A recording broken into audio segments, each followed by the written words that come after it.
नमस्कार बच्चों, आज हम पढ़ेंगे अध्याय 7 का भाग 3। तो बच्चों इसमें हम जानेंगे विभाजन क्षेत्रफल के बारे में। इससे पहले बच्चों हमने भाग 1 में जाना कि निर्देशांक ज्यामिति क्या होती हैं, निर्देशांक क्या होते हैं, उनकी बीच की दूरी पर जो आधारित सूत्र वो किया हमने और उस पर आधारित कुछ प्रश्न किए। उसके बाद बच्चों हमने भाग 2 में जाना कि विभाजन सूत्र क्या होता है और विभाजन सूत्र पर आधारित हमने कुछ प्रश्न किए। अब बच्चों हम करेंगे विभाजन क्षेत्रफल। ठीक है बच्चों, तो विभाजन क्षेत्रफल में बच्चों हम एक निर्देशांक यानी कि एक त्रिभुज के यदि हमें निर्देशांक पता हो तो उसका जो सूत्र होता है क्षेत्रफल का वो क्या होता है उसे जानेंगे और उस पर आधारित कुछ प्रश्न करेंगे। चलिए देखते हैं। तो बच्चों हमारे पास है कि त्रिभुज एबीसी का क्षेत्रफल, जहां पर हमें त्रिभुज के तीनों शीर्षों के निर्देशांक पता हो। मान लीजिए ये त्रिभुज एबीसी है, ए बी सी, और ए के निर्देशांक है मान लीजिए x1 y1, बी के निर्देशांक है x2 y2 और सी के निर्देशांक है x3 y3।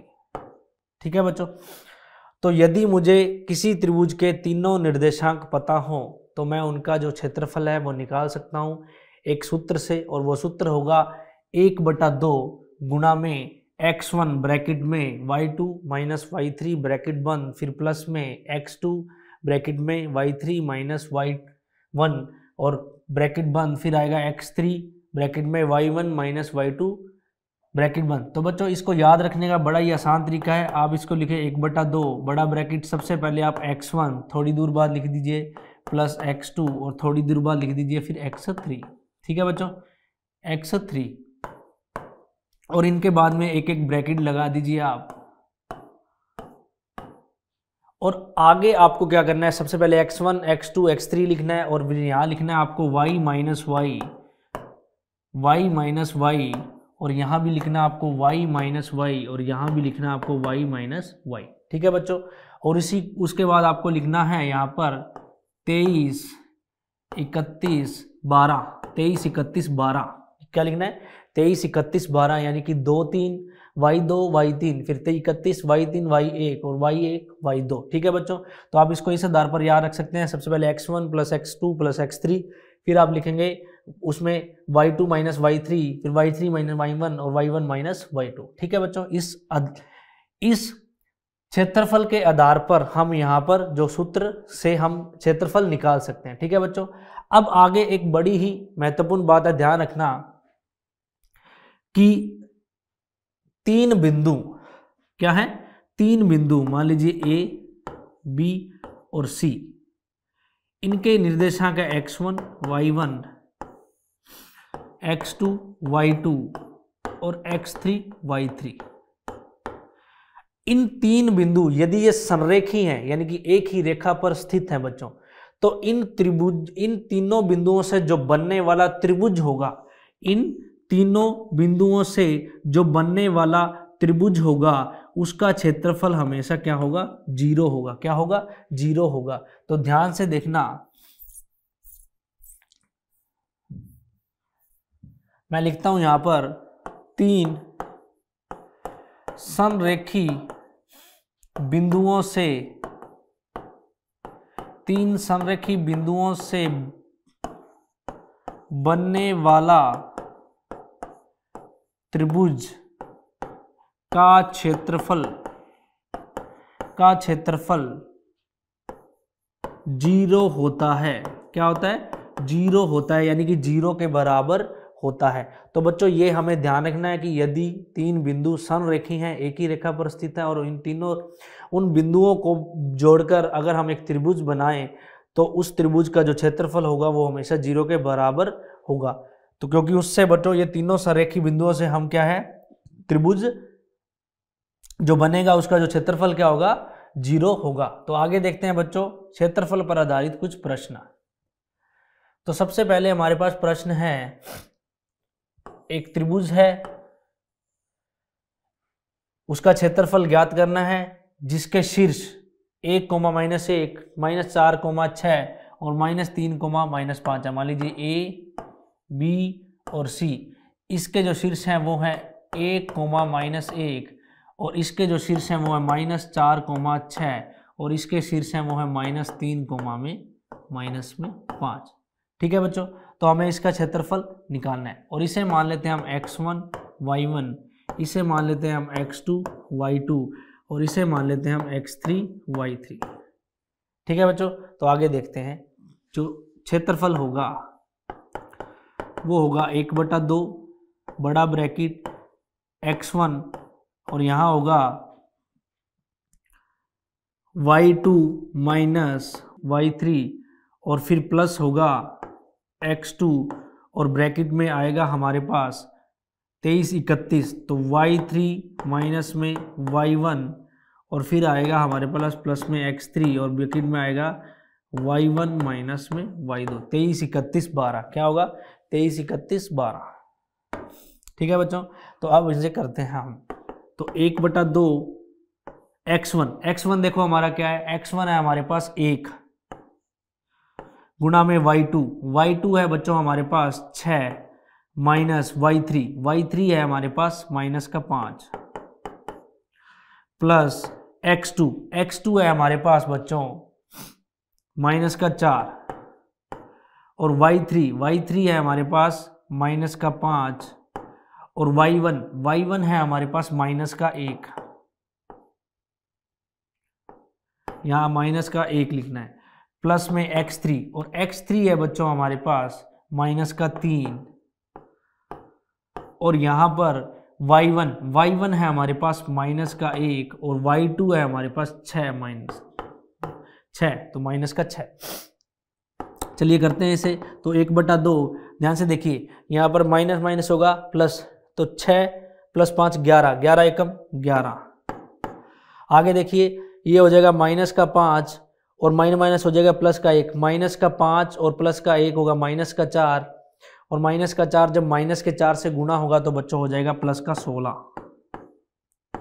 आगे देखते हैं, ये -1 और -6 होगा -7 और -7 जब -3 से गुना होगा तो ये हो जाएगा +21।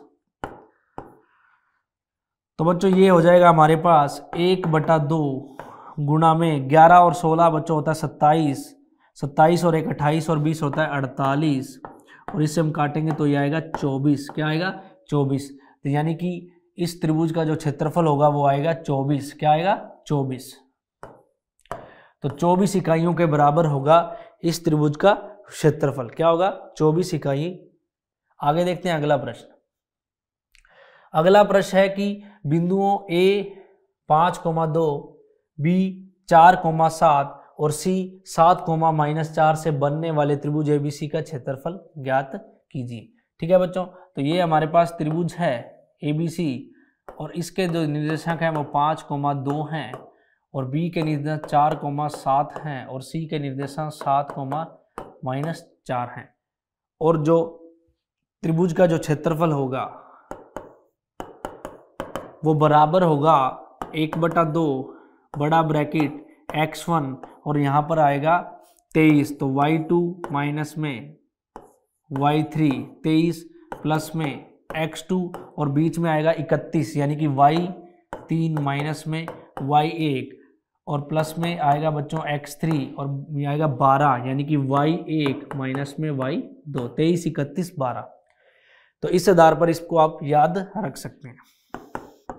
तो 1/2 तो हमारा बच्चों x1 देखिए क्या है, ये है हमारा x1 y1, ये है हमारा x2 y2 और ये है हमारा x3 y3।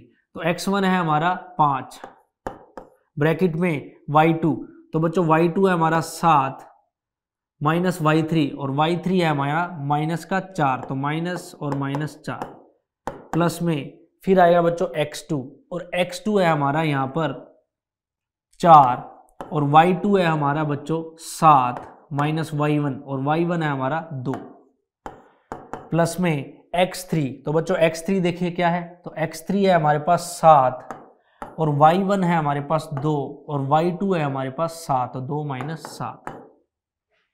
तो करते हैं इसको 1/2 और यहाँ पर देखिए बच्चों 7 माइनस प्लस 7 और 4 11, क्या होगा?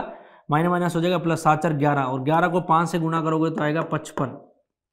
फिर आगे देखिए 7 में से 2 जाएगा तो आएगा 5, तो 5 चौके आएगा 20, तो 55 प्लस 20, आगे 2 में से बच्चों 7 जाएगा माइनस का, तो माइनस का 5, 7 माइनस का 35, क्या होगा माइनस का 35।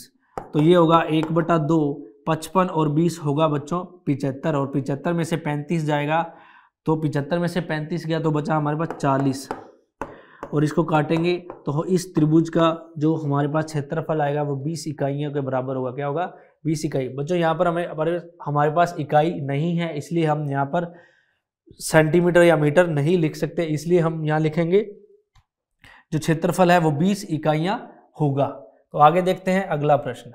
अगला प्रश्न हमारे पास है कि त्रिभुज का क्षेत्रफल ज्ञात कीजिए और बिंदुओं P Q R, इस बार हमें बिंदु दिए हुए हैं।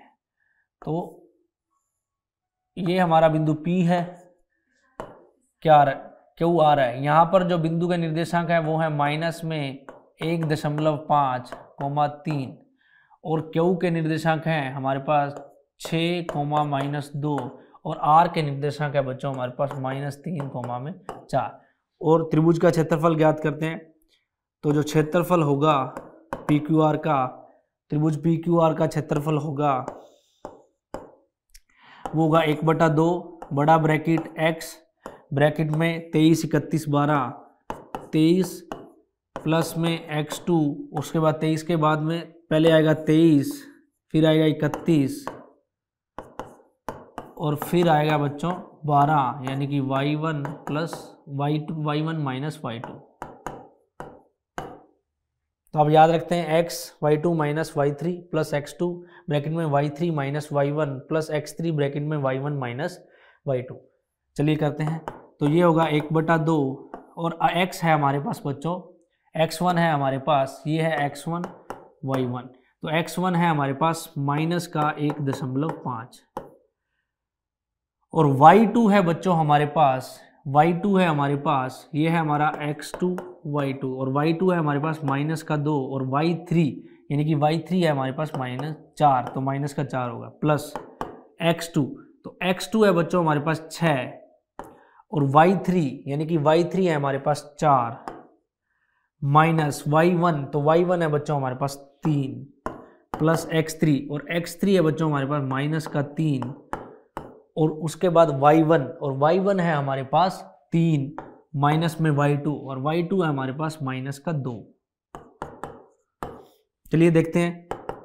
तो 1/2 यहाँ पर देखिए बच्चों, -2 और -4 होगा -6, तो -6 जब 15 से गुना होगा यानी कि 1.5 से, एक बार मान लेते हैं यहाँ दशमलव नहीं है, तो 15 × 90, और -6 और -15, तो 15 × 90 माइनस होगा प्लस, तो एक के बाद दशमलव लगाएंगे तो बच्चों यहाँ 9.900 यानी कि होगा 9। उसके बाद बच्चों 4 में से जाएगा 3, एक को 6 से गुणा करेंगे तो आएगा प्लस का 6। उसी प्रकार यहाँ पर हमारे पास है 3 माइनस प्लस 3 2 5, 5 को जब -3 से करेंगे तो ये आएगा -15, ठीक है।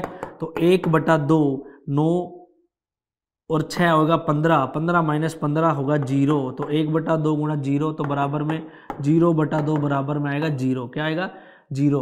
तो ऐसा त्रिभुज होगा जिसका क्षेत्रफल क्या होगा 0 है, यानी कि ये जो त्रिभुज के जो बिंदु हैं ये संरेखी बिंदु हैं। क्या है बच्चों, संरेखी बिंदु हैं, क्योंकि इसका जो क्षेत्रफल है वो किसके बराबर होगा 0 के बराबर होगा। जब भी त्रिभुज के जो निर्देशांक है, जो बिंदु हैं, उनसे जो बनने वाला जो त्रिभुज है उसका क्षेत्रफल अगर 0 हो तो तीनों के तीनों बिंदु क्या होंगे, संरेखी होंगे। ठीक है बच्चों, तो आगे देखते हैं अगला प्रश्न। अगला प्रश्न है हमारे पास कि k का मान ज्ञात कीजिए यदि बिंदु A 2,3 और बिंदु B 4,K और C के निर्देशांक 6,-3 है तो संरेखी है। ठीक है, तो बच्चों हम जानते हैं संरेखी बिंदुओं से बनने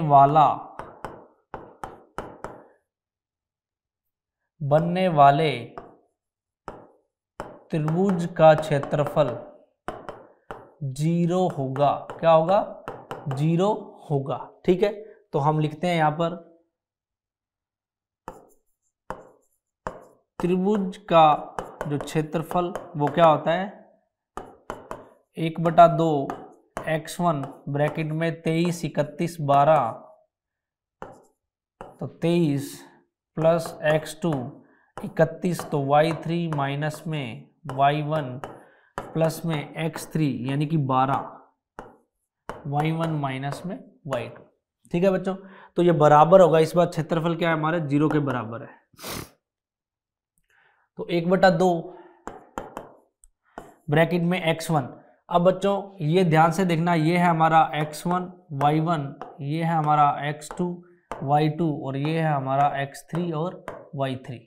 ठीक है, तो हमें सबसे पहले x1 चाहिए, तो x1 है हमारा 2 और ब्रैकेट में y2, तो y2 है बच्चों हमारा k माइनस y3 और y3 है हमारा माइनस का 3 प्लस में, उसके बाद है बच्चों हमारे पास x2 और x2 है हमारा 4 और उसके बाद हमें दिखना है y3, क्या है y3, तो y3 है हमारा माइनस का 3 और उसमें से हमें माइनस करना है y1 यानी कि 3 प्लस में x3 और x3 है बच्चों हमारा 6 और y1 है हमारा 3 माइनस में y1 माइनस y2 और y2 है हमारा k। तो चलिए करते हैं इसको।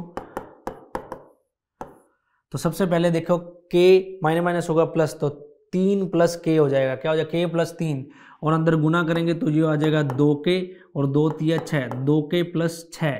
उसके बाद बच्चों यहाँ पर -3 और -3 होगा माइनस का 6 और माइनस का 6 जब 4 से गुना करोगे तो ये होएगा माइनस का 24।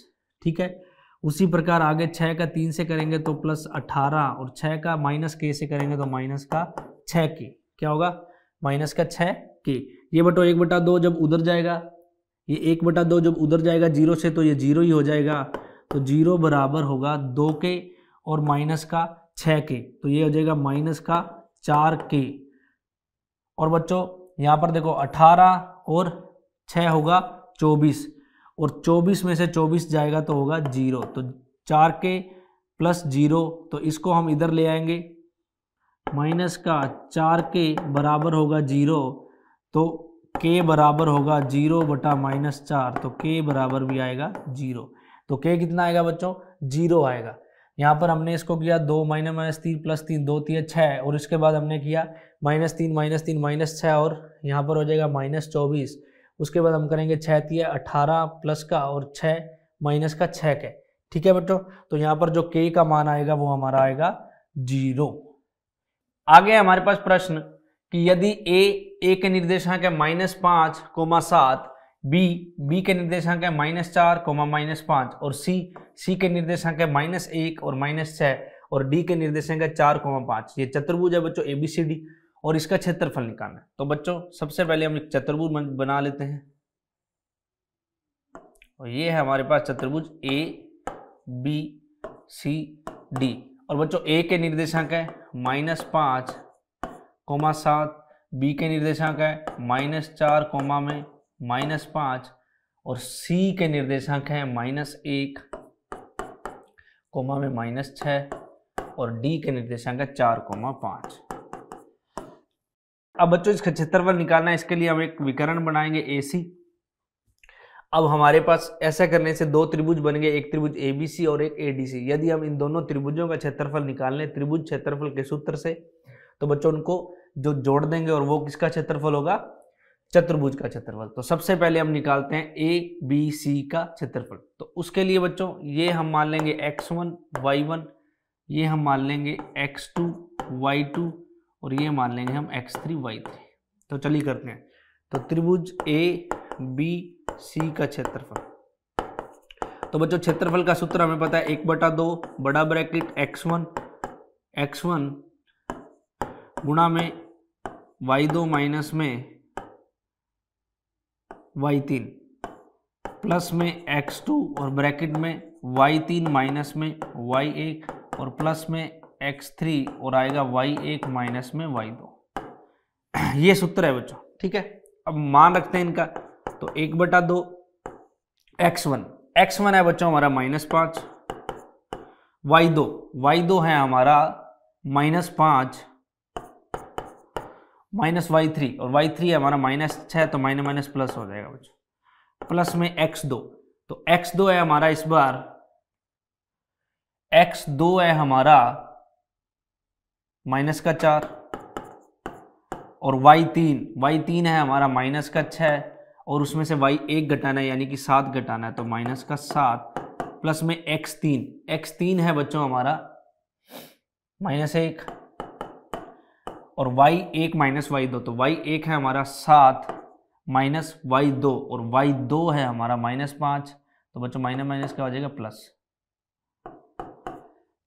चलिए करते हैं, तो ये आएगा 1/2 और 6 में से 5 गया 1 को 5 से गुणा किया तो -5, 6 और 7 13, माइनस का -13 को -4 से करेंगे तो प्लस का 52 और 7 और 5 प्लस का 12 1 माइनस से होगा तो माइनस का 12। तो बच्चों 1/2 12 और 5 17, 52 में से 17 घटाएंगे तो 52 में से 17 घटाएंगे तो आएगा 12 में 7 का 5, 4 में 3 35 गुणा में 35, तो बराबर क्या होगा बच्चों, बराबर होगा 17.5 मात्रक। यानी कि हमारे पास जो ABC का जो होगा क्षेत्रफल त्रिभुज का वो होगा 17.5 मात्रक। अब बच्चों हम निकालेंगे ADC का, तो ये हमारा x1 y1 हो जाएगा, ये हमारा x3 y3 हो जाएगा, इसको हम मान लेंगे इस बार x2 और y2, तो इस बार हमारा x2 और y2 ये है। ठीक है बच्चों, तो चलिए करते हैं। तो हम निकालेंगे यहाँ पर 1/2 बड़ा ब्रैकेट x1, तो बच्चों x1 है हमारा -5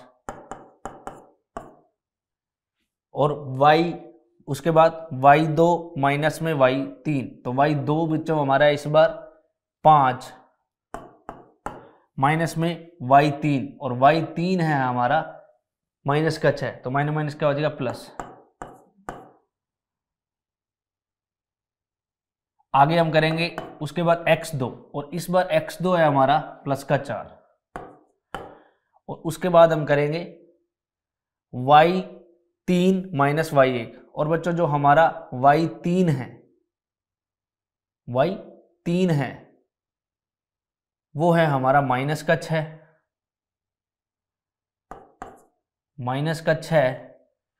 और इसमें से हमें घटाना है y1 और y1 है हमारा 7, तो -7 प्लस में उसके बाद बच्चों हम करेंगे x3 और x3 है हमारा -1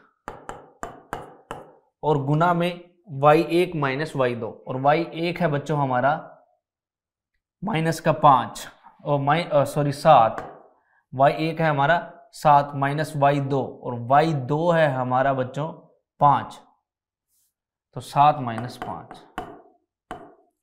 तो चलिए करते हैं, ये आएगा 1/2, इसको करेंगे बच्चों 5 6 11 और माइनस का 55, 7 6 13, 7 और 6 13 माइनस का 52 और 7 और 5, 7 में से 5 गया 2 और ये आएगा -2, 2 प्लस का बचेगा -2 हो जाएगा, तो ये होगा बच्चों 54 और 55, माइनस का 54 और 55 होगा -109, तो इसको इससे काट देंगे बच्चों, 2 5 10, 2 चौके 8, 2 5 10, तो माइनस का 54.5 मात्रक। तो हमारा जो चतुर्भुज का क्षेत्रफल होगा बच्चों वो होगा, क्योंकि हमें पता है कि जो त्रिभुज का क्षेत्रफल है वो माइनस में नहीं हो सकता, तो और ये हमारे निर्देशांक माइनस में हो सकते हैं, तो हम इसको यहाँ पर लिखेंगे धनात्मक 54.5 मात्रक। तो बच्चों चतुर्भुज का क्षेत्रफल होगा ABC का क्षेत्रफल और ADC का। तो बच्चों ADC है 54.5 प्लस में 17.5, तो ये आएगा बच्चों 72, कितना आएगा 72 मात्रक। तो यानी कि जो हमारा चतुर्भुज ABCD का क्षेत्रफल होगा वो होगा 72 मात्रक। तो बच्चों इसी के साथ जो अध्याय 7 का भाग 3 है वो यहीं समाप्त होता है। बच्चों इस भाग में हमने जो त्रिभुज का विभाजन क्षेत्रफल है उसके बारे में जाना और उस पर आधारित कुछ प्रश्न किए। आगे मिलते हैं बच्चों इसी अध्याय के भाग 4 में, तब तक के लिए धन्यवाद।